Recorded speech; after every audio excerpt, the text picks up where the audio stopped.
नमस्कार, आप देख रहे हैं प्राइम न्यूज और मैं हूं आपके साथ मोनिका गुप्ता। स्वागत है आपका जनादेश में, जिसमें आपको दिखाएंगे उत्तर प्रदेश समेत 5 राज्यों में काउंटिंग जो है वो हो रही है, किस तरीके से क्या कुछ नतीजे होंगे इस पर आप देखेंगे। प्राइम न्यूज के महा कवरेज लगातार सुबह से आपको दिखा रहे हैं और ऐसे में खासकर उत्तर प्रदेश में क्या कुछ चल रहा है, काउंटिंग सेंटर्स के बाहर हलचल भी आपको दिखाएंगे। फिलहाल इस वक्त की बड़ी खबर आ रही है, उसका रुख करेंगे।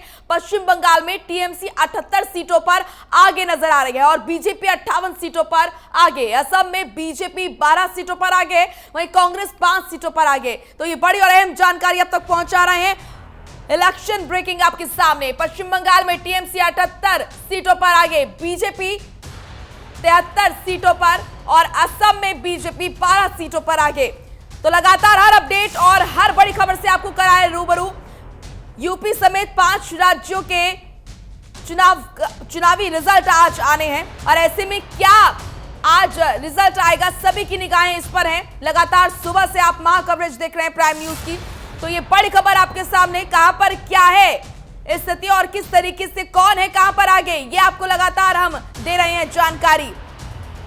तो इस वक्त की बड़ी और अहम खबर आपके सामने। असम में बीजेपी 15 सीटों पर है आगे, कांग्रेस 3 सीटों पर आगे।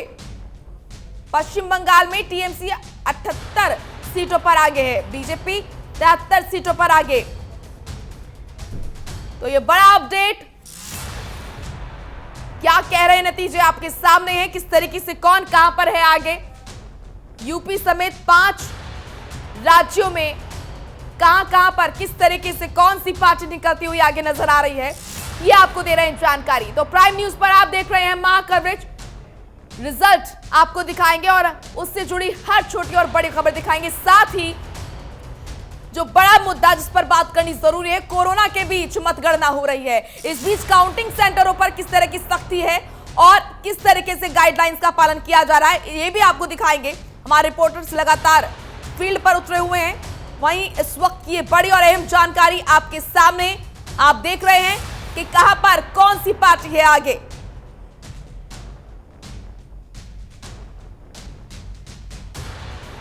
पश्चिम बंगाल में टीएमसी 80 सीटों पर आगे, बीजेपी 77 सीटों पर आगे। मुकाबला आसपास और कहना मुश्किल है कि आखिर कौन कहां पर जीतेगा, क्योंकि मुकाबला एकदम टक्कर का नजर आ रहा है। ममता दीदी या फिर मोदी दादा, टक्कर एकदम जबरदस्त नजर आ रही है। और इस वक्त जो रिजल्ट नजर आ रहा है मतगणना के बीच, वो बहुत ही दिलचस्प और कहना मुश्किल कि कौन निकलेगा किससे आगे।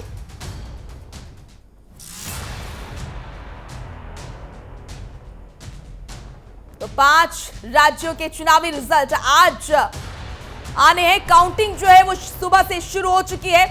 किस राज्य में कौन सी सीट पर कौन चल रहा है आगे, ये तमाम जानकारी आपको देंगे। हर राज्य की हर अपडेट आपको देंगे। तो फिलहाल ये बड़ी और अहम जानकारी आपके सामने। पश्चिम बंगाल और असम में कौन सी पार्टी आगे, आपको बता दें कि टीएमसी 81 सीटों पर आगे और बीजेपी 77 सीटों पर आगे चल रही है। असम में अगर बात करें तो बीजेपी 19 सीटों पर आगे चल रही है, वहीं कांग्रेस 6 सीटों पर। तो ये महत्वपूर्ण जानकारी आप तक पहुंचा रहे हैं। पश्चिम बंगाल, केरल, उत्तर प्रदेश, असम और तमिलनाडु, 5 राज्यों में मतगणना शुरू हो चुकी है और जो टक्कर है वो कांटे की है। तो ये बड़ी खबर आपके सामने। पश्चिम बंगाल में बीजेपी 79 सीटों पर और असम में बीजेपी 19 सीटों पर आगे। पश्चिम बंगाल के नंदीग्राम से बीजेपी के शुभेंद्र अधिकारी आगे। और आपको बता दें कि अभी कुछ भी कह पाना मुश्किल है, क्योंकि जो रेस चल रही है उसमें कोई भी किसी से ज्यादा पीछे या ज्यादा आगे नहीं है। इसीलिए इस वक्त जो तस्वीरें नजर आ रही हैं रिजल्ट की मतगणना के बीच, वो काफी दिलचस्प है। अभी कुछ भी कहना मुश्किल है, क्योंकि कोई भी किसी से ज्यादा आगे नहीं है। लमसम 5 से 6 सीटों का फर्क यहां पर नजर आ रहा है। ऐसे में रिजल्ट जब आएगा तो तस्वीर बहुत ही दिलचस्प होती हुई नजर आएगी। तो ये बड़ी और अहम जानकारी आपके सामने और टीवी स्क्रीन पर आप देख रहे हैं। आपको हर राज्य का यहां पर हम अपडेट दे रहे हैं। केरल हो, असम हो, पश्चिम बंगाल हो या तमिलनाडु या फिर उत्तर प्रदेश। पुडुचेरी में भी लगातार आप देख रहे हैं कि क्या है यहां पर स्थिति। लगातार आपको दिखा रहे हैं कौन सी सीट कितने नंबर पर आगे चल रही है। तो ये तमाम अहम और महत्वपूर्ण जानकारी आपके सामने मतगणना को लेकर लगातार सुबह से ही प्राइम न्यूज की महा कवरेज देख रहे हैं आप, और हर एक अपडेट सबसे पहले रिजल्ट को लेकर प्राइम न्यूज आप तक पहुंचा रहा है। उत्तर प्रदेश की अगर बात करें तो यहां पर ग्राम पंचायत चुनाव को के जो चुनाव थे उसको लेकर मतगणना सुबह से ही शुरू हो चुकी है, और यहां पर भी रिजल्ट बहुत ही दिलचस्प देखने को मिल रहे हैं। और ऐसे में तस्वीरें आपके सामने है, आप हर राज्य का आंकड़ा देख रहे हैं, कहां पर कौन सी सीट पर कौन है आगे, कौन सी पार्टी आगे, ये आपको हम लगातार दिखा रहे हैं। तमिलनाडु, पश्चिम बंगाल, असम, उत्तर प्रदेश, पुडुचेरी। इस बीच ये बड़ी खबर पश्चिम बंगाल से, जहां पर नंदीग्राम से बीजेपी के शुभेंद्र अधिकारी आगे नजर आ रहे हैं। शुभेंद्र अधिकारी पे ये बड़ा दाव बीजेपी ने खेला था, और ऐसे में कहीं ना कहीं जो रणनीति बीजेपी की पश्चिम बंगाल में थी, अब उसका असर देखने को मिल रहा है। और जो टक्कर है पश्चिम बंगाल में वो कांटे की है, क्योंकि यहां पर जो तस्वीरें नजर आ रही हैं और जो नंबर्स नजर आ रहे हैं मतगणना के बीच, उसमें फर्क लमसम सिर्फ और सिर्फ 5 से 6 नंबर्स का है। ऐसे में कुछ भी कहना पाना मुश्किल है, कोई किसी से ज्यादा पीछे या कोई ज्यादा आगे नहीं है। लेकिन इस बीच ये बड़ा अपडेट हम आप तक पहुंचा रहे हैं, पश्चिम बंगाल के नंदीग्राम से बीजेपी के शुभेंद्र अधिकारी जो है वो आगे नजर आ रहे हैं। तो ये बड़ी अपडेट आपके सामने पश्चिम बंगाल से लगातार आपको दे रहे हैं हम अपडेट। मतगणना लगातार जारी है, काउंटिंग सेंटर्स के बाहर की क्या है स्थिति, और किस राज्य में कौन सी पार्टी अभी चल रही है आगे, ये तमाम अपडेट, ताजा अपडेट आप तक पहुंचा रहे हैं हम। टीवी स्क्रीन पर आप देख रहे हैं केरल, पश्चिम बंगाल, असम, पुडुचेरी, तमिलनाडु, उत्तर प्रदेश, तमाम राज्यों के यहां पर मतगणना के बीच जो रिजल्ट आ रहे हैं वो हम आपको दिखा रहे हैं। लेकिन अभी कुछ भी कह पाना मुश्किल है कहीं पर भी, क्योंकि जो इस बीच नतीजे दिख रहे हैं वो बहुत ही चौंकाने वाले हैं, क्योंकि टक्कर कांटे की नजर आ रही है।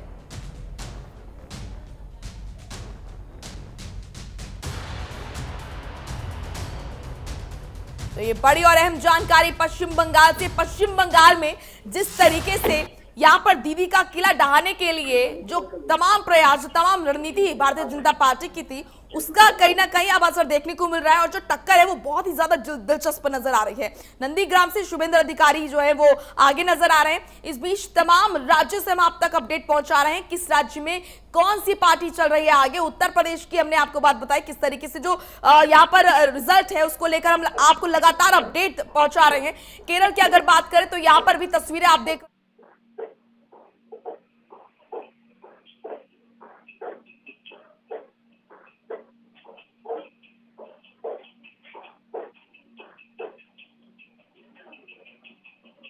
करेंगे। आर के मिश्रा हमारे साथ जुड़े हुए हैं, प्रवक्ता हैं बीजेपी के, जावेद अहमद है प्रवक्ता है कांग्रेस की, आलोक सिन्हा है राजनीतिक विश्लेषक हैं। आप सभी का स्वागत है प्राइम न्यूज पर। रमेश ठाकुर भी हमारे साथ जुड़े हुए हैं, वरिष्ठ पत्रकार हैं। तो सबसे पहले आर के मिश्रा मैं आपके पास आऊंगी। उत्तर प्रदेश की अगर मैं बात करूं, जिस तरीके से ग्राम पंचायत चुनाव है इस बार इसीलिए खास हो जाते हैं क्योंकि अमूमन हम पिछली दफा की बात करें तो ये जो चुनाव है ग्राम पंचायत चुनाव, इनको कोई भी ज्यादा सीरियसली नहीं लेता था। इस बार जो तमाम पार्टियों ने अपना दमखम दिखाया, जिस तरीके से चुनाव प्रचार हुआ वो काफी दिलचस्प रहा, और इसीलिए रिजल्ट भी दिलचस्प आने के यहाँ पर अनुमान लगाए क्या हम?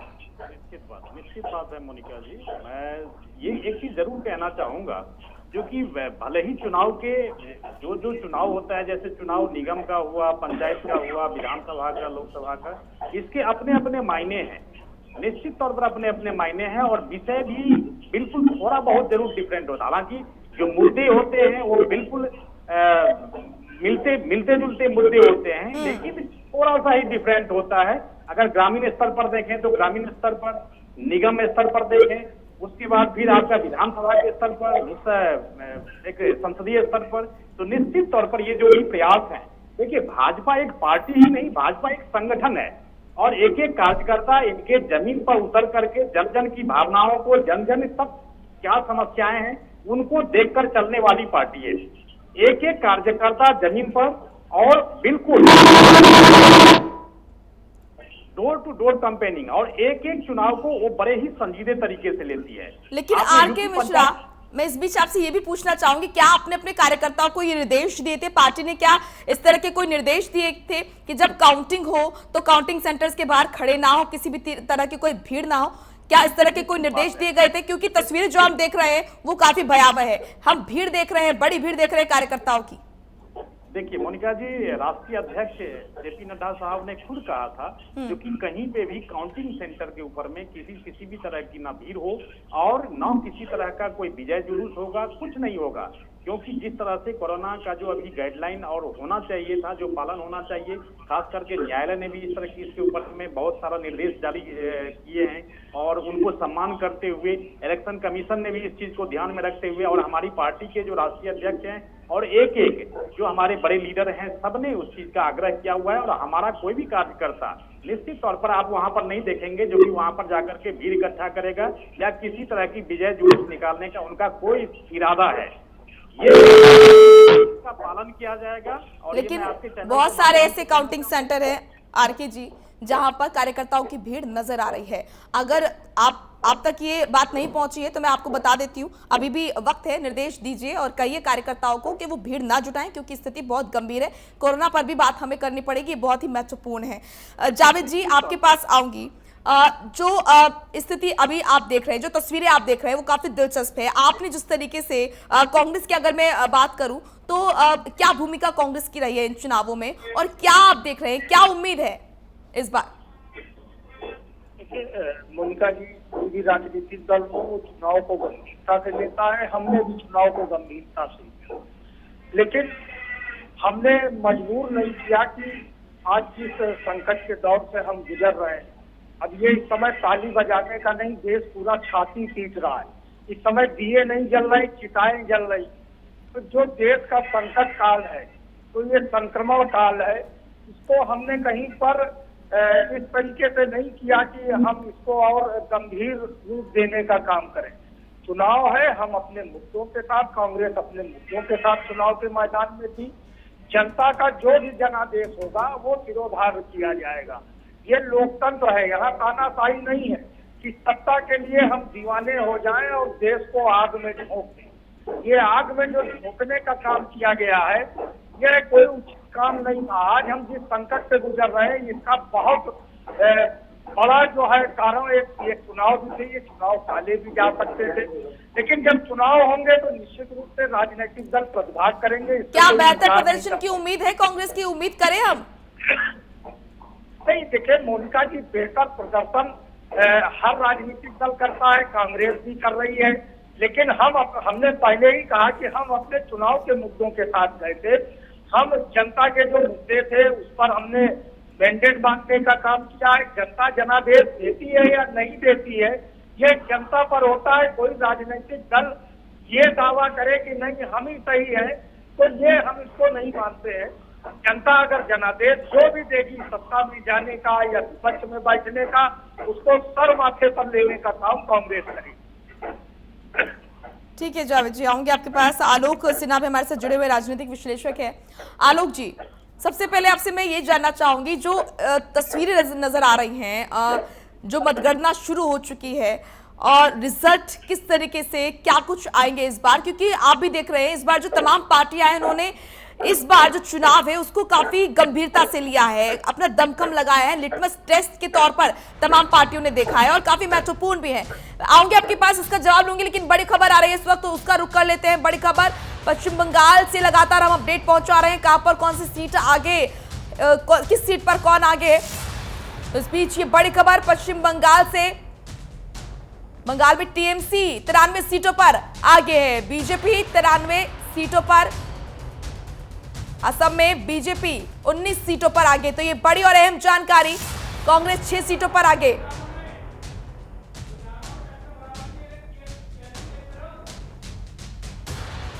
तो आपको तस्वीरें दिखा रहे हैं किस तरीके से कांटे की टक्कर नजर आ रही है। असम में बीजेपी 19 सीटों पर आगे नजर आ रही है। वहीं बात करें अगर पश्चिम बंगाल की, तो यहां पर भी मुकाबला काफी दिलचस्प नजर आ रहा है। आऊंगे आलोक सिन्हा जी, आपके पास आऊंगी। तस्वीरें जो हैं वो काफी दिलचस्प नजर आ रही है। पश्चिम बंगाल की अगर मैं खासतौर पर बात करूं तो टक्कर जो है वो काफी कांटे की है।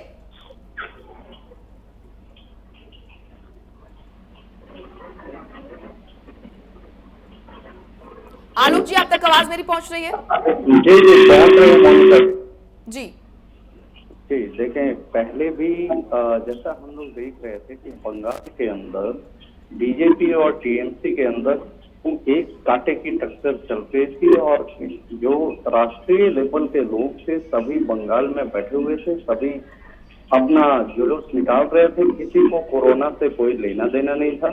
ये भी सरकार को कहीं ना कहीं थोड़ा सा ये दर्शाता है कि उन्होंने जिस समय लोगों के साथ खड़ा होना चाहिए था वो पुरजोर तरीके से अपने जुलूस में लगे हुए थे, और इसका खामियाजा बीजेपी को भुगतना पड़ेगा। और पश्चिम बंगाल में जैसा आप देख रही हैं, अभी भी टीएमसी आगे है और टीएमसी ही सरकार बनाने जा रही है।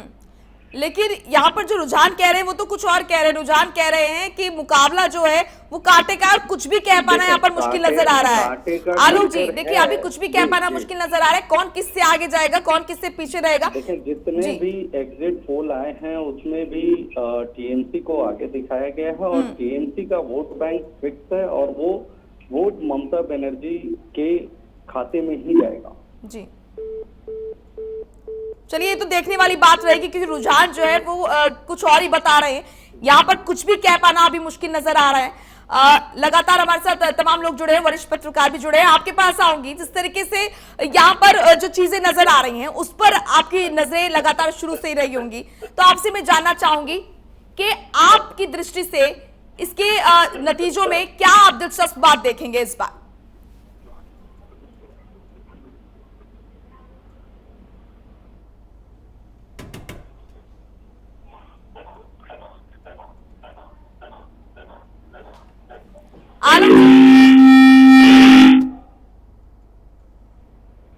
आलोक जी, जिस तरीके से यहाँ पर जो चीजें नजर आ रही है, ठीक है, आप पश्चिम बंगाल की बात कर रहे हैं, अगर हम उत्तर प्रदेश की बात करें तो उत्तर प्रदेश में काफी दिलचस्प जो है वो तस्वीर नजर आ रही है इस बार, क्योंकि कोविड-19 की अगर हम बात करें तो उसको लेकर खासा नाराज कहीं ना कहीं जो आम जन है वो देखने को मिल रहा है। तो क्या इस बार जो रिजल्ट आएंगे ग्राम पंचायत के उत्तर प्रदेश में, उसमें भी हम असर देखेंगे? मोनिका जी, ऐसा है कि जब हम पिछले साल को याद करें तो पिछले साल में जो मजदूर थे वो सड़क पे थे। इस साल फर्क इतना ही है कि इस साल मरीज सड़क पे हैं, और कहीं ना कहीं सबकी दृष्टि, जितनी भी जनता है, जितनी भी पब्लिक है, सबकी दृष्टि केंद्र सरकार पे है कि केंद्र सरकार इससे निजात दिलाए। और सारे केंद्र सरकार के जो लोग हैं, चाहे वो स्वास्थ्य मंत्री हो, चाहे वो राष्ट्रीय अध्यक्ष हो, इवन हम प्रधानमंत्री जी की भी बात करें तो वो भी कहीं ना कहीं बिजी रहे। और अगर हम उत्तर प्रदेश की बात करते हैं तो योगी जी भी बंगाल चुनाव में बिजी रहे। इसका खामियाजा कहीं ना कहीं बीजेपी को भुगतना पड़ेगा, क्योंकि यह समय जो है, यह समय लोगों के जान बचाने का था, जो कि इस समय सरकार अपने शासन को सही से नहीं निभा पाई। इसका सभी लोग मन ही मन दुखी हैं और सभी परेशान हैं।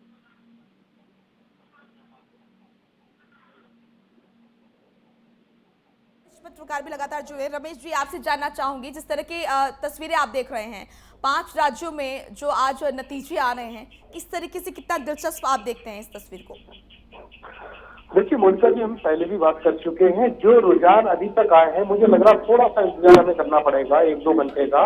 ये रुझान में तब्दीलियां आएंगी। देखो, तब्दीली आ भी सकती है, हो सकता है बिल्कुल नेक टू नेक फाइट रहे, लेकिन जिस तरीके से हम लोगों ने एग्जिट पोल के रुझान देखे हैं उसमें किसी ने 125 बताया है भाजपा को, या इसके आसपास ही कुछ बताया था। मैं कहता हूँ हमारा भी रुझान यही था।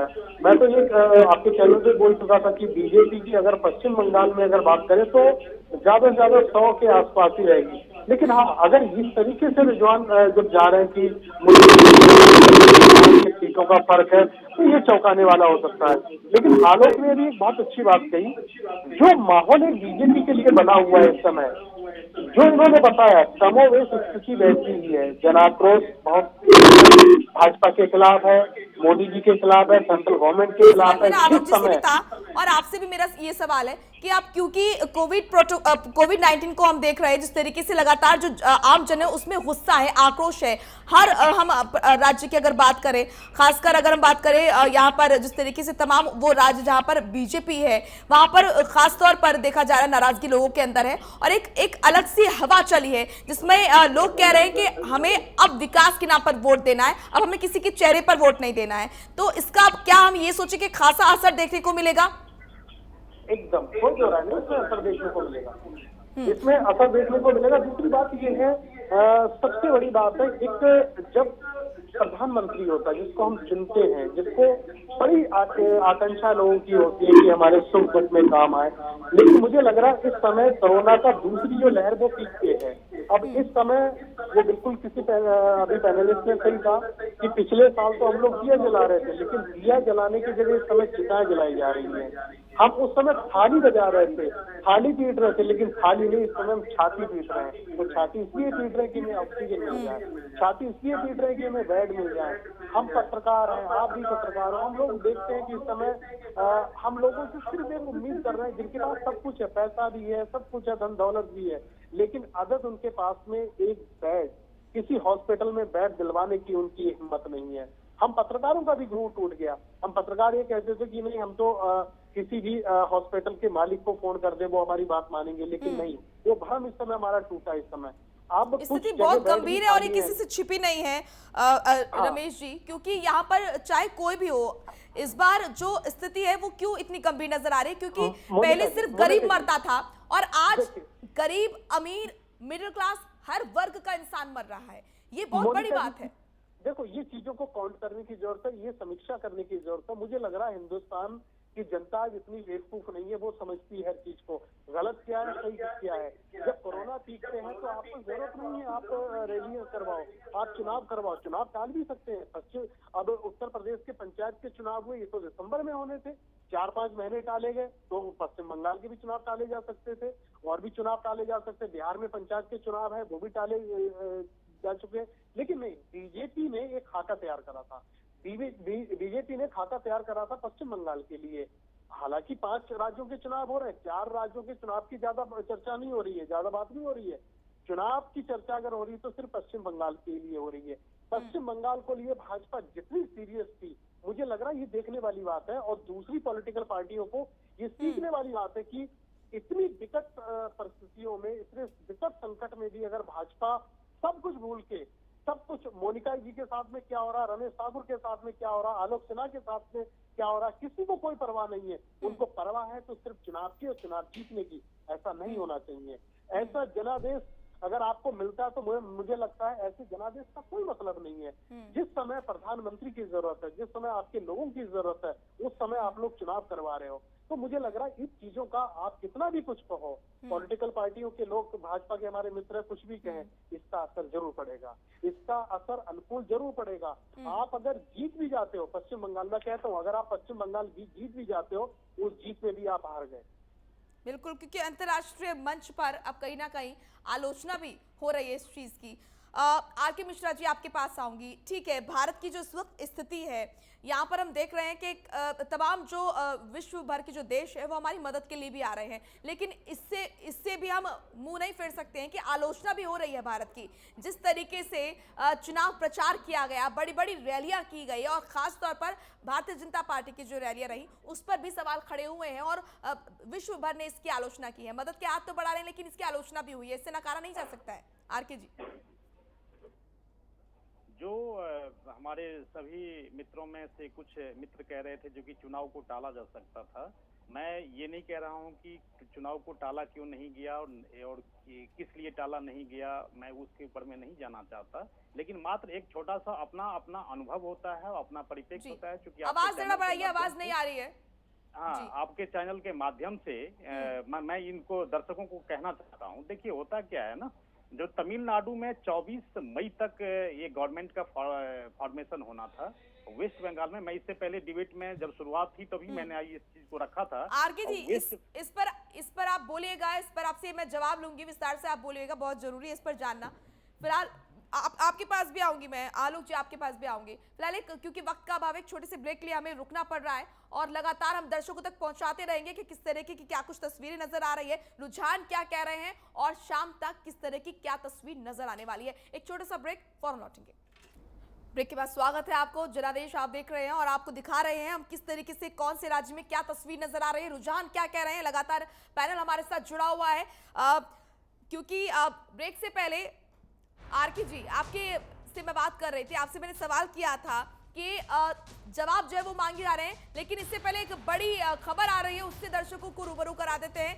असम में बीजेपी 33 सीटों से आगे चल रही है। वहीं आपको बता दें कि यहाँ पर बीजेपी और टीएमसी में कांटे की टक्कर देखने को मिल रही। बड़ी खबर इस वक्त की, पश्चिम बंगाल में टीएमसी 110 सीटों पर आगे चल रही है।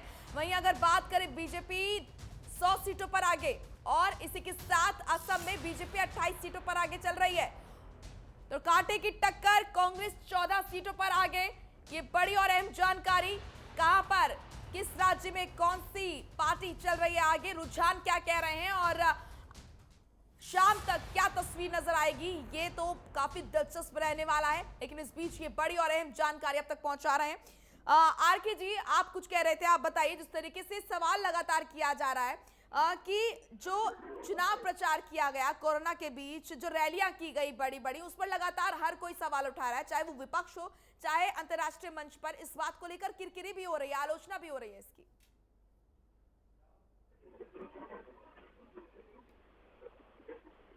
आरके जी,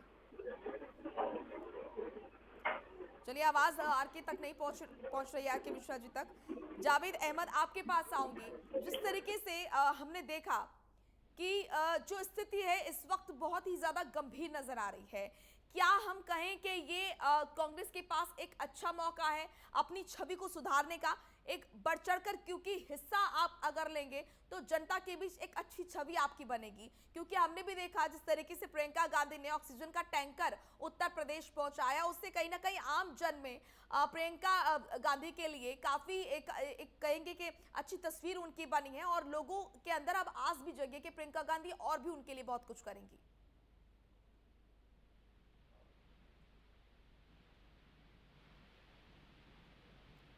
जावेद जी आप तक आवाज पहुंच रही है? चलिए संपर्क हमारा जावेद जी तक नहीं हो रहा है। आलोक जी आप कुछ कह रहे थे ब्रेक से पहले, मैंने आपको देखा था कि आप हाथ उठा रहे थे। जी मोनिका जी, मैं ये कह रहा था, रमेश ठाकुर जी ने कहा वो बिल्कुल सही कहा। और देखें, आप अगर पिछले साल को याद करेंगे तो जो आप अभी किरकिरी की बात कह रही हैं, पिछले साल हम लोग विश्व गुरु बन चुके थे और हम लोग इंडियन होने के नाते, मैं भी एक हिंदुस्तानी हूँ, और हम लोग अदगल गगरी छलकत जाए वाला कहावत में बहुत बिलीव करते हैं। और जो ये दशा बिगड़ी इस दोबारा, इसका भी कहीं ना कहीं कारण हमारी सरकार ही है, हम ही हैं। और तीसरी चीज कि अगर ये डिजिटल इंडिया की बात करते हैं, आप देखती होंगी कि जब भी चुनाव आता है लोग खुशी से झूमते हैं कि इस बार हमारी पार्टी जीतेगी, इस बार हमारी पार्टी जीतेगी, ऐसा सभी का एक सोच होता है। लेकिन इस बार लोगों को ऐसा लगा कि पार्टियों ने मतलब चुनाव को एक तरीके से लोगों के ऊपर बोझ की तरह डाल दिया गया। जहां आप देखें कि बेरोजगारी इतनी बढ़ रही है, रोजगार की समस्या इस तरीके की आ चुकी है कि लोग अब अच्छे लोग भी बिल्कुल बिखर चुके हैं। आप बताएं कि इस कंडीशन में सरकार को चुनाव करानी चाहिए थी या इस कंडीशन में आर्थिक स्थिति को मजबूत करनी चाहिए थी? जहां तक आरके साहब कह रहे थे, मुझे इतना नहीं पता, लेकिन मुझे इतना पता है कि 6-8 महीने के लिए राज्यपाल के हाथों में शासन को दिया जा सकता है अगर सबकी सहमति के हिसाब से, या राष्ट्रपति शासन लगाया जा सकता है।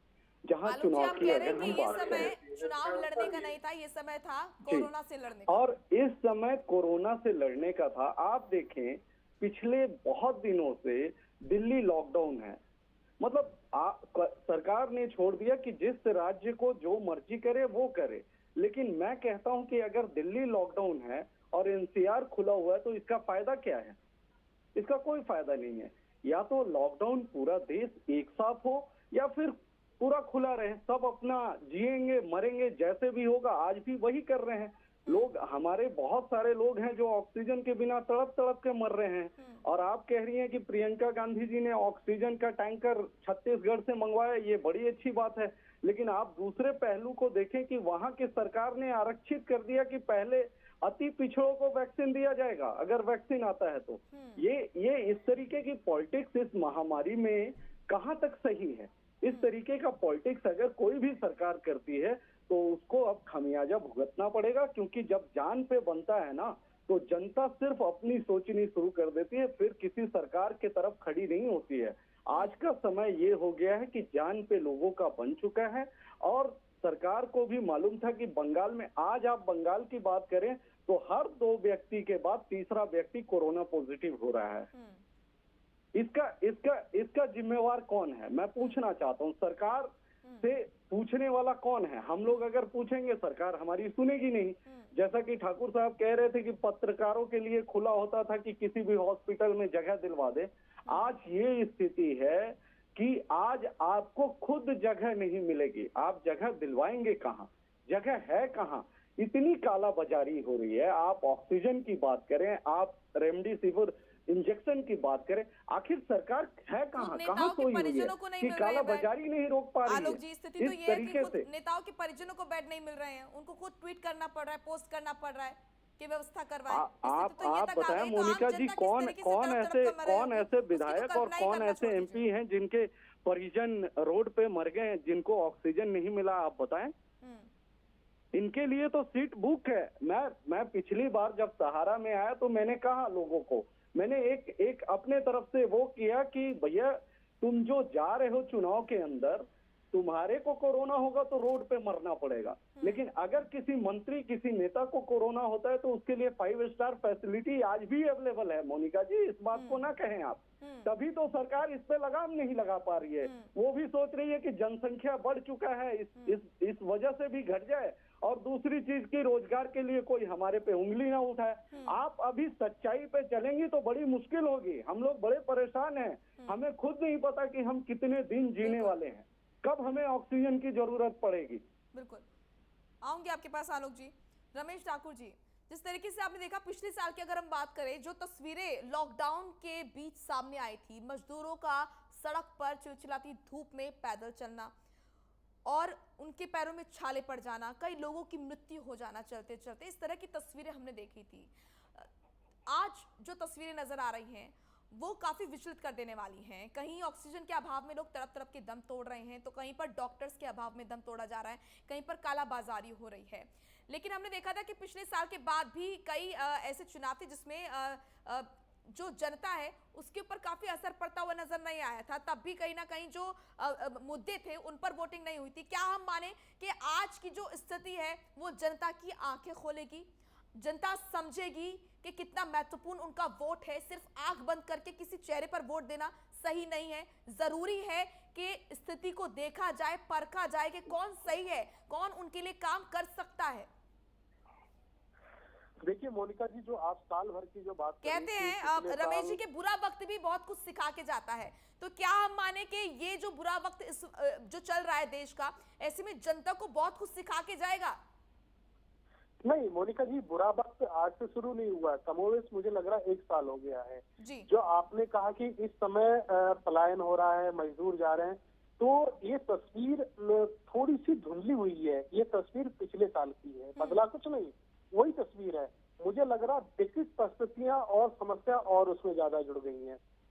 प्रधानमंत्री जी बड़ी अच्छी बात करते हैं, हमें भी अच्छा लगता है जब वो बोलते हैं। 8 बजे 9 बजे 10 बजे आते हैं, बड़े उम्मीद के साथ में, हम बच्चों के साथ में, पिताजी सब लोग देखते हैं कि कोई अच्छी बात है कही। जो पिछले बार भी अभी आए थे हाल में, तो क्या कहा मुझे तो कुछ नहीं पता, मैं पत्रकार हूँ, मैं भी कुछ नहीं समझ पाया उन्होंने क्या कहा। आत्मनिर्भर होने की हमें बात करते हैं, अच्छी बात है, हम लोगों को आत्मनिर्भर होना चाहिए। मैं तो खेतीबाड़ी से जुड़ा हूँ, मैं तो चाहता हूँ कि हम खेतीबाड़ी करें, उससे अन्न उगाएं और उसमें खाएं, लेकिन ऐसी आत्मनिर्भरता हमें नहीं चाहिए। आज हमें 40 कंट्रियों के ऊपर हम आत्मनिर्भर हो गए हैं जहां से हम ऑक्सीजन ले रहे हैं। क्या आपने ये कहा था? आपने तो ऐसा नहीं कहा था कि आत्मनिर्भर होने का मतलब ये है कि आपको दूसरे देशों से आपको निर्भर होना पड़ेगा। कई देश सऊदी से ऑक्सीजन आ रही है, फ्रांस से ऑक्सीजन आ रही है, फला फला जगह से ऑक्सीजन आ रही है। तो मुझे लग रहा है ये चीजें जो स्थितियां हैं, आपने बिल्कुल सही कहा, जनता की आंखें खोलने के लिए, जनता को आईना दिखाने के लिए इससे बड़ी कोई तस्वीर नहीं हो सकती है। हम आपको खुद सोचना पड़ेगा कि हम कैसे हुक्मरान को और कैसे समाज सेवक को और कैसे प्रधानमंत्री को चुने, ये चीजें बताने की जरूरत नहीं है। रमेश जी, रोकूंगी आपको। चुनाव बड़ी खबर के- आ रही है, पश्चिम बंगाल में टीएमसी जो है 120 सीटों पर आगे, बीजेपी 109 सीटों पर आगे, असम में बीजेपी 51 सीटों पर आगे चल रही। तो ये बड़ी और अहम जानकारी। कांग्रेस 34 सीटों पर आगे।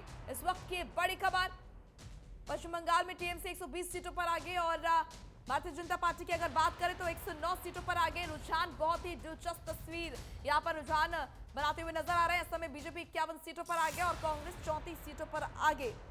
तो ये तस्वीरें बता रही है कि टक्कर कांटे की है और शाम तक जो रिजल्ट आएंगे उसमें कुछ भी कह पाना मुश्किल है कि कौन जीतेगा, किसकी होगी हार और किसकी जीत होगी, कह पाना बड़ी मुश्किल है। क्योंकि जो आंकड़े नजर आ रहे हैं, इस बीच जो रुझान कह रहे हैं, वो अभी किसी भी वक्त कुछ भी हो सकता है। क्योंकि ज़्यादा कहेंगे कि हम ज़्यादा आगे पीछे या फिर ज़्यादा संख्याओं का अंतर है नहीं। क्योंकि यहाँ पर हम देख रहे हैं कि 5 से 6 नंबर से आगे सीटें चल रही हैं, पार्टियां चल रही हैं। पश्चिम बंगाल में टीएमसी 120 सीटों पर आगे और बीजेपी, तो ये लगातार हम आपको आंकड़े दिखा रहे हैं, तस्वीर आपको दिखा रहे हैं, किस तरह की तस्वीर बनती हुई नजर आ रही है, रुझान क्या कह रहे हैं।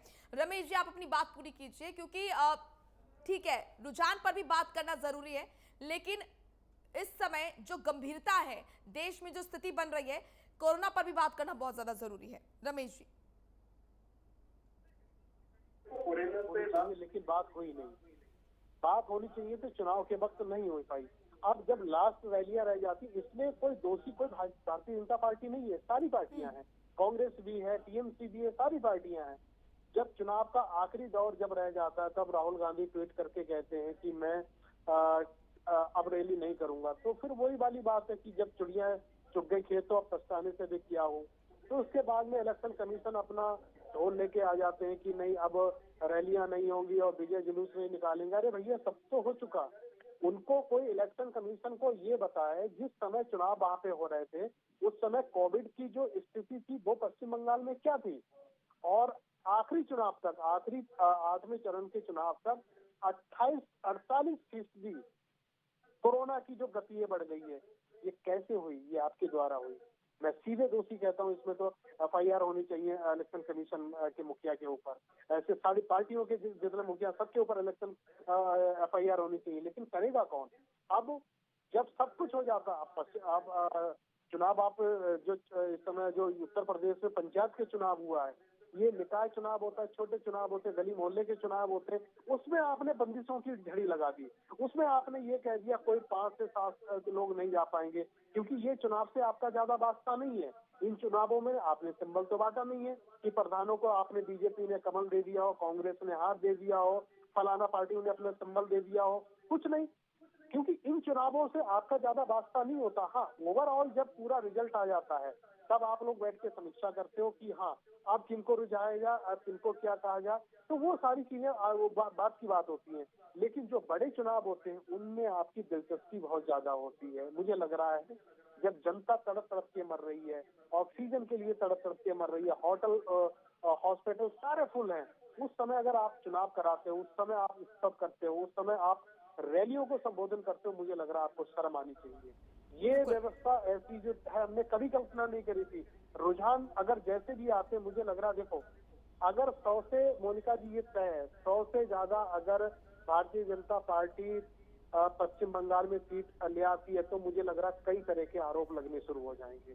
फिर ईवीएम को हैक करने की बात करने लगेंगे, कई चीजें ऐसी हो जाएंगी। तो मुझे लग रहा है रुझान जो भी है, ठीक है, भाजपा जीतती है, टीएमसी जीतती है, बहुत अच्छी बात है, लेकिन स्थितियां ऐसी हो गई हैं, जब जनता को आपको जरूरत थी, आप लोगों ने मुंह मोड़ लिया, आप लोगों ने जनता का साथ नहीं दे दिया, ये तय है। बिल्कुल आऊंगी आपके पास रमेश जी। आरके जी, आपके पास आऊंगी। क्या जनता इन तस्वीरों को कभी भूल पाएगी, जो तस्वीरें इस बीच हमने देखी हैं? यहाँ पर शव जलाने के लिए शवदाह के अंदर जगह नहीं है, 2-2 दिन बाद लोगों को यहाँ पर नमन मिल पा रहा है, और लोग ऑक्सीजन के अभाव में दम तोड़ रहे हैं। बहुत ही पीड़ादायक यहाँ पर तस्वीरें हम देख रहे हैं। क्या जनता ये भूल पाएगी और क्या नहीं लगता है कि खासा असर इसको देखने को मिलेगा? इस पर सरकार पर बहुत बड़ा असर पड़ने वाला है। खासकर उत्तर प्रदेश की अगर मैं बात करूं तो चुनाव जब हो रहे थे, ड्यूटी में जो कर्मचारी लगाए गए थे, बड़ी संख्या में वो कर्मचारी पॉजिटिव पाए गए हैं। तो क्या नहीं लगता है कि लापरवाही बढ़ती गई है? मोनिका जी, मैं एक अगर 30 सेकंड देंगे तो मैं हर एक का जवाब मैं बिल्कुल बाकी से दूंगा और मैं बिल्कुल ईमानदारी से देने की कोशिश। हालांकि इस पैनल में अगर चुनाव आयोग के अगर कोई प्रतिनिधि होते तो और बेहतर होता, वो अपना पक्ष रख सकते थे। जहां तक बात है चुनाव की बात है तो निश्चित तौर पर आपने देखा जो कि तमिलनाडु में 24 मई तक और वेस्ट बंगाल में 30 मई तक, असम में 31 मई तक, केरला में 1 जून तक और पुदुचेरी में 8 जून तक ये गवर्नमेंट का फॉर्मेशन होना है। निश्चित तौर पर अगर ये 824 विधानसभा सीट है तो बंगाल में टीएमसी लगातार आगे चल रही है। आऊंगे आपके पास आरके जी, लेकिन बड़ी खबर इस वक्त की दर्शकों तक पहुंचा देते हैं। इस वक्त की बड़ी खबर आ रही है, कौन सी पार्टी कितनी सीटों पर आगे चल रही है ये हम बता रहे हैं। कांग्रेस 40 सीटों पर आगे चल रही है। बंगाल में टीएमसी लगातार आगे चल रही है। बंगाल में दीदी का जादू अभी भी बरकरार नजर आ रहा है और इस बीच बीजेपी 119 सीटों पर आगे। और बात करें असम में तो बीजेपी 63 सीटों पर आगे चल रही है। लगातार रुझान आप तक पहुंचा रहे हैं, दर्शकों तक हम हर अपडेट पहुंचा रहे हैं। 5 राज्यों में मतगणना हो रही है और कहां पर रुझान क्या कह रहे हैं ये भी हम लगातार दिखा रहे हैं। केरल, पश्चिम बंगाल, असम, उत्तर प्रदेश और पुडुचेरी, तमिलनाडु, लगातार हम दिखा रहे हैं यहां पर किस तरीके से क्या कह रहे हैं रुझान। तो ये बड़ी और अहम जानकारी पश्चिम बंगाल से, जहां पर लगातार टीएमसी आगे नजर आ रही है। दीदी का जादू अभी भी बरकरार है। तो ये तस्वीरें अभी फिलहाल नजर आ रही है। रुझान ये कह रहे हैं कि अभी भी बंगाल में दीदी का जादू बरकरार है। देखने वाली बात ये रहेगी, क्या बीजेपी टक्कर दे पाएगी बंगाल में? क्योंकि जिस तरीके से जो तमाम दमखम दिखाया गया था, तमाम नेताओं को जमीन पर उतारा गया था। पश्चिम बंगाल में स्टार प्रचारक नेता जो है बीजेपी के, वो उतारे गए थे। प्रधानमंत्री खुद वहां पर तमाम रैलियां करके आए थे। तो ऐसे में देखना ये होगा क्या उसका असर देखने को मिलेगा, क्योंकि अभी जो रुझान बता रहे हैं वो यही बता रहे हैं कि फिलहाल अभी तो दीदी का जो जादू है वो बरकरार है पश्चिम बंगाल में।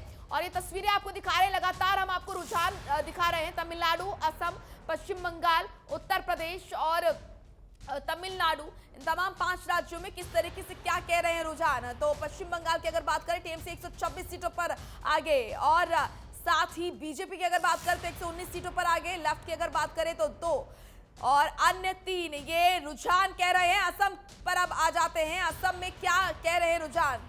बीजेपी 63 सीटों पर आगे, कांग्रेस 41 सीटों पर, अन्य की अगर बात करें तो 2 सीटों पर आगे।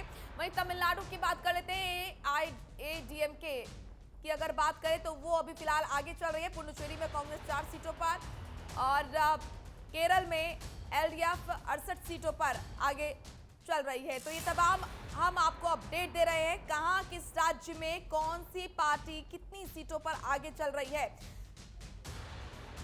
आरके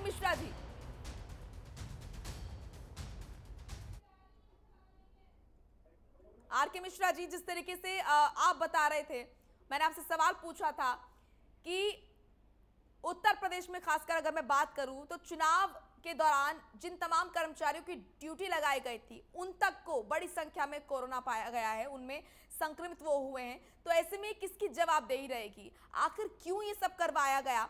अगर मालूम था कि संक्रमण बहुत तेजी से फैल रहा है तो प्रिकॉशंस लिए जा सकते थे, यहाँ पर सावधानी बरती जा सकती थी। आखिर क्यों इतनी लापरवाही बरती गई है इस बीच? देखिए, ऐसा है जो कि यूपी में जहां तक पंचायत चुनाव की बात है या और भी 5 स्टेट का जो चुनाव की बात है, निश्चित तौर पर देखिए ये इलेक्शन कमीशन का काम है और इलेक्शन कमीशन का ऑल पार्टी मीटिंग बुलाना, मैं इसीलिए कह रहा था इस पैनल में अगर इलेक्शन कमीशन के कोई प्रतिनिधि होते तो अपनी बात रख सकते थे। आज मैं उनके बिहाफ पे अगर कोई बात रखूं तो निश्चित तौर पर कहेंगे जो कि हमारे ऊपर ही प्रश्न चिन्ह आ जाएगा, जो कि आप इलेक्शन कमीशन के साथ मिलकर करें। पंचायत चुनाव जब नहीं हो रहा था तो ये कहा जा रहा था जो पंचायत चुनाव नहीं हो रहे हैं, और जब पंचायत चुनाव कराया गया और इस कोरोना काल में जब इलेक्शन कमीशन ने अगर कॉन्स्टिट्यूशनल क्राइसिस को हटाने के लिए, मिटाने के लिए अगर उन्होंने इलेक्शन करवाया तो आप उसके ऊपर में उंगलियां उठ रही हैं। देखिए, बात यह है जो कि यहाँ पर पक्ष हो या सरकार की कोई जिम्मेदारी नहीं है आरके जी? तौर पर मैं कहाँ कह रहा हूँ, जो कि मैं कह रहा हूँ सरकार की पूरी जिम्मेदारी है, लेकिन सरकार के साथ साथ क्या विपक्षी पार्टियां, क्या इलेक्शन कमीशन की क्या जिम्मेदारियां हैं वो तय नहीं होती क्या? निश्चित तौर पर जो कहीं पे भी चुनाव होता है कॉन्स्टिट्यूशनल क्राइसिस को ठीक है, खत्म जावेद करने जी से के पूछ लिए रही थी। जावेद ये जी, किया क्या सारी जाता है। जिम्मेदारियां इलेक्शन कमीशन की, भारतीय जनता पार्टी की, सरकार की है? क्या विपक्ष की जिम्मेदारी नहीं है? कहना है आर.के. मिश्रा जी का। आपने क्या किया है इस समय पर लोगों की जान बचाने के लिए? विपक्ष की भूमिका क्या रही?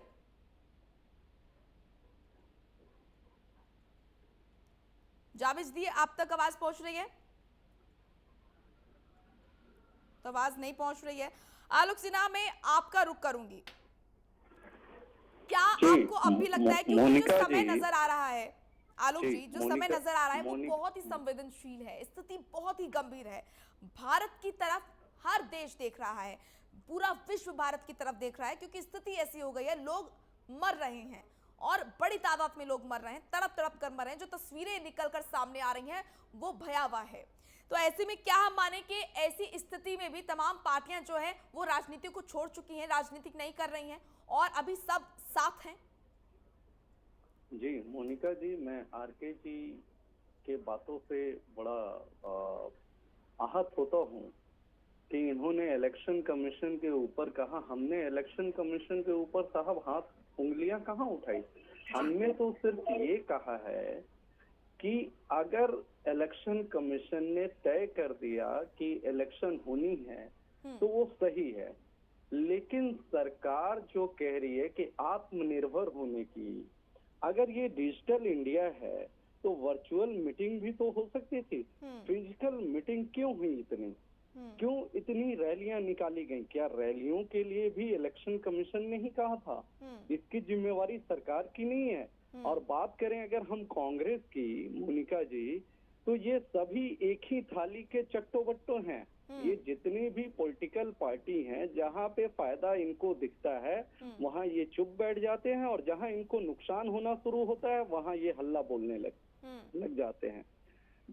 अब मैं आर.के. जी से पूछता हूँ, जो आयुष्मान भारत के अंदर इन्होंने कार्ड दिया, आज तो बॉस सरकारी तो छोड़ो, प्राइवेट में जगह नहीं है। उस आयुष्मान भारत का हम लोग करेंगे क्या?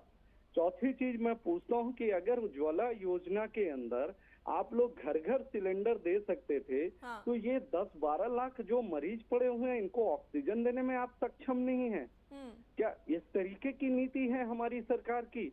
और आपको मैं बताऊं कि हम लोगों के लिए, इंडियंस के लिए, माई बाप अगर कोई है तो वो प्रधानमंत्री है। राज्य कुछ भी करे, हमें उससे कोई लेना देना नहीं है, लेकिन हमारा प्रधानमंत्री हमें सुरक्षित करे, ये हमारे दिमाग में, हमारे जहन में होता है। हमें नहीं पता कि वो बीजेपी के हैं, हमें नहीं पता वो कांग्रेस के हैं। हमारे लिए सिर्फ हमारे प्रधानमंत्री ही इस समय हमारे संकट मोचक हो सकते हैं, जो कि उन्होंने नहीं किया, जो कि ऐसा करने में वो असक्षम रहे। तो मोनिका जी, इनसे पूछिए कि क्या ये गलत है या सही है? आर.के. जी जवाब दीजिए। बिल्कुल बिल्कुल, मैं आलोक जी के बात से बिल्कुल सहमत हूँ, इसमें कोई दो मत नहीं है। मैं इनके बातों को बिल्कुल ही आत्मसात करता हूँ। दिक्कत कहाँ पे है मैं आपको बता देता हूँ।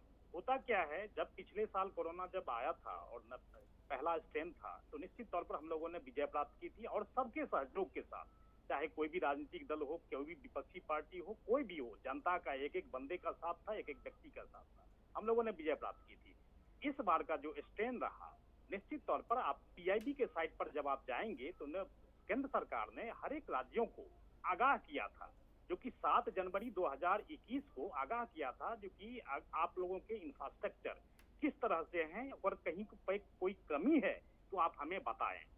देखिए, जो ऑक्सीजन एक्सपोर्ट करने वाला भारत आज ऑक्सीजन को इंपोर्ट करने के लिए मजबूर हो गया है, उसकी वजह है क्योंकि राज्यों द्वारा जो केंद्र ने जो जिस तरह के गाइडलाइन और जिस तरह के निर्देश दिए थे, उसको नजरअंदाज करने की खामियां आज हमारी जनता भुगत रही है। जिम्मेदार निश्चित तौर पर नहीं, सवाल ये था कि ठीक है, यहाँ पर चुनाव कराए गए, लेकिन इस बीच उससे पहले जो प्रचार में हमने देखा एक बड़ी भीड़ नजर आई, रैलियां की गई, हमने देखा कि ताबड़तोड़ रैलियां की गई, उसमें बड़ी संख्या में लोग आए, सोशल डिस्टेंसिंग की धज्जियां उड़ाई गई। क्या यहाँ पर सुरक्षा सरकार देगी जनता को? ये गारंटी नहीं होनी चाहिए, जवाबदेही नहीं तय होनी चाहिए? मैं इसका बिल्कुल मैं इसका भी जवाब देता हूं, लेकिन इससे पहले मैं मात्र एक छोटा सा प्रश्न नहीं कहने का मतलब एक विषय रखना चाहता हूं। देखिए, जो 84% जो केसेज हुए हैं वो उन राज्यों से आए हुए हैं जिसमें चुनाव नहीं थे। ये जो आप कह रहे हैं जो कि चुनाव के आने के बाद चुनाव ये 5 राज्यों में थे, इसीलिए इसका स्ट्रेन बढ़ा है और इस तरह के केसेज आए हैं। तो महाराष्ट्र में कौन सा चुनाव था जहां पे 60,000 मौतें हो चुकी है? यूपी में अभी तो यूपी में चलिए पंचायत चुनाव था जिसमें हमारे 700 तो इसको हम नकार दे, नहीं तो हम इसको नकार दे, जो रैलियां की गई, जो पूरे देश ने देखा। मैं आ रहा हूं उसी विषय पे आ रहा हूं, मैं उसी विषय पे आ रहा हूं। देखिए, रैलियां की गई, तो रैलियां जब की गई तो जो भी मंच पर थे कोविड के निगेटिव रिपोर्ट के साथ मंच पे थे।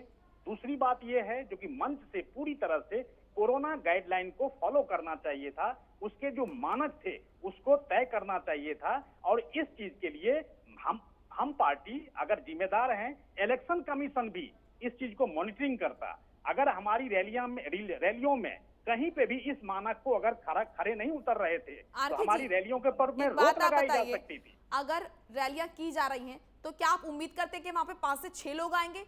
रैलियों में तो लोग आते ही है ना, बड़ी संख्या में लोग आते हैं।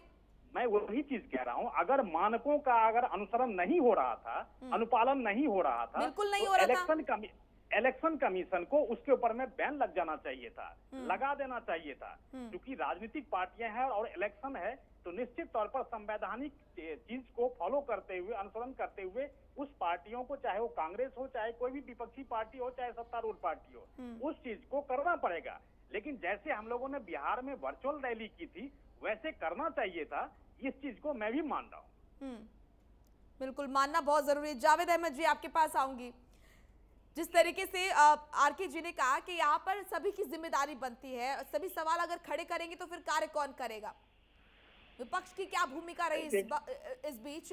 लोगों की जिंदगियां बचाने के लिए आपने क्यों नहीं कुछ किया? विपक्ष अगर ठीक है, रैलियां अगर यहाँ पर सरकार कर रही थी तो क्यों नहीं दबाव बनाया गया?